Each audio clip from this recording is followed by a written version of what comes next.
The Gnorp Apologue is an indie roguelite idler in which your main goal is to just hit this rock a bunch of times. Like a lot. And though it's extremely simple in its design and gameplay, if you're like me and really like random idle games, need something to distract you from your crippling ADD, or grew up playing really shitty Roblox Tycoon games, then this is the game for you.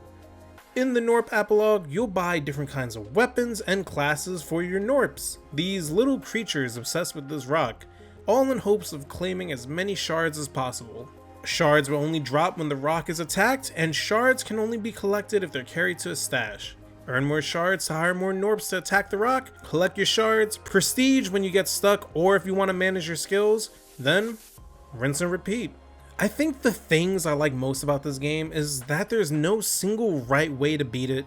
This game can be as hands-off as you want it to be, and as you play, you kind of just learn what works best for you. Look no further than with Alan and DJ of AVG. We all started this game around the same time and all beat it at different times with different perks and with different levels of engagement. Which goes to show you can kind of tackle this game however you want. Personally, I had this game just playing in the background most of the time as I did work. I even had it running in the background while I played other games. Whether it was Lethal Company or doing my dailies in Star Rail and Nikkei. And no, don't ask because I'm not going to dwell on that last one. I'm so elated, Commander. Just over the moon. The Gnorp Apologue was just a fun game to lose time to. Seriously, I've lost hours to this game when I had work to do. It's that addicting. There's something just extremely satisfying about watching a mountain of shards being formed, watching dozens of hundreds of Gnorps at work, or discovering a new strat that'll help me absolutely obliterate this rock. The progression felt great too. I played a bunch of idler games, and this is one of the few whose endgame always seems within reach.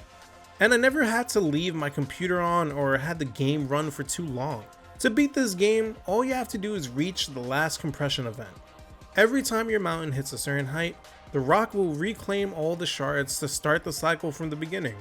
But unlike when prestiging, the compression event adds a new layer of difficulty to the collection process. Your attacks collect less rocks, the rocks are worth more, hence you collect less, and the rock starts claiming more and more shards back the further you go, leading to a very fun balancing act where you have to really think about where to throw your resources at.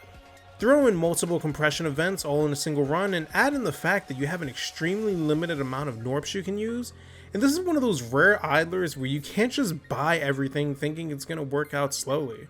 You have to manage your resources carefully, especially when you get these gems that can really change and level up your game, but there's such a limited amount and you can only get them from compression events. So if you use it on something that ends up not being that helpful, you lost that gem for this run. This game requires a huge amount of brain meat to figure it out, but just like it's easy to navigate menus, it never feels too overwhelming or frustrating. I never felt lost on what to do next or what I should focus on, because things like the skill tree always set me towards a goal I should strive for. By the end, I was just focused so much on rockets that anything that wasn't it, I didn't even buy.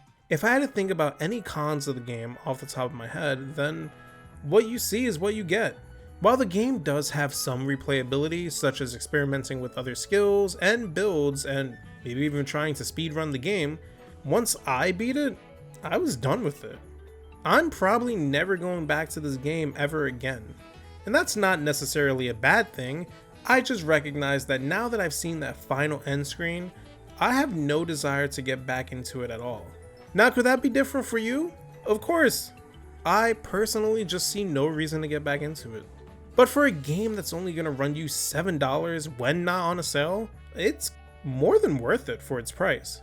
This game is well polished and runs fantastic. Even when I had thousands upon thousands of missiles and rockets taking up my screen at the same time while shards were coming off like a geyser, I experienced no hiccups in gameplay or in its performance. The Gnorp Apologue was really just made with care and it shows. Overall, I think the Gnorp Apologue is a one-of-a-kind indie idler that deserves all the praise it's been getting.